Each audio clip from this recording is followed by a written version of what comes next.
சரஸ்வதி தமிழ் இலக்கணம் 5ஆம் வகுப்பு. பக்கம் 15.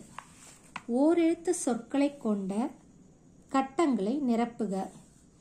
அழைக்கும் எழுத்து வா, சுடும் எழுத்து தீ, கண்ணிலிடும் எழுத்து மை, மாதத்தை குறிக்கும் எழுத்து தை, பசுவை குறிக்கும் எழுத்து ஆ, கேட்கும் எழுத்து தா, எழுத உதவும் எழுத்து கை, சுமக்கும் எழுத்து பை, அரசனை குறிக்கும் எழுத்து கோ, போக சொல்லும் எழுத்து போ. பல சொல் ஒரு பொருள். இங்கே அதுக்கான விடையெல்லாம் கொடுத்துருக்கு, அதை தேர்ந்தெடுத்து எழுதணும். கானகம், வனம், ஆரண்யம். ஆரண்யம்னாலும் காடு தான் அது. காடு. உறக்கம், துயில், நித்திரை. இந்த 3 வார்த்தையும் குறிக்கும் சொல் தூக்கம். தொடக்கம், ஆதி, ஆரம்பம். இது எல்லாமே சேர்த்து முதல். ஆவல், விருப்பம், அவா. இதையெல்லாம் ஆசையை குறிக்கும் சொல்.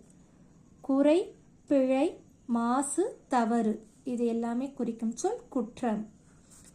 இப்பொழுது ஒரு சொல் இரு பொருள் பார்க்கலாம். இங்கேயும் விடை கொடுத்துருக்கு, அதை எடுத்து எழுதணும்.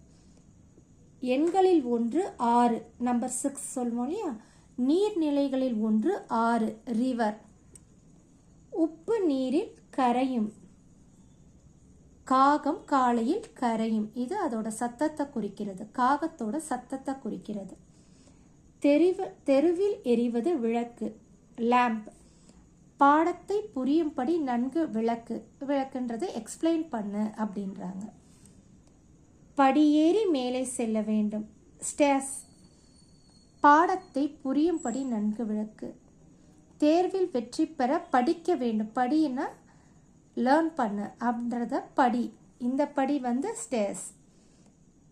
டேஷ் விழுந்த கண்ணாடி உடைந்தது, கல் விழுந்த கண்ணாடி உடைந்தது. கல், ஸ்டோன். நூல் பல கல். கல்லுன்னா அதுவும் அதே படிக்கிறது தான் லேர்ன் சொல்கிறாங்க. ஓகே, நன்றி, வணக்கம்.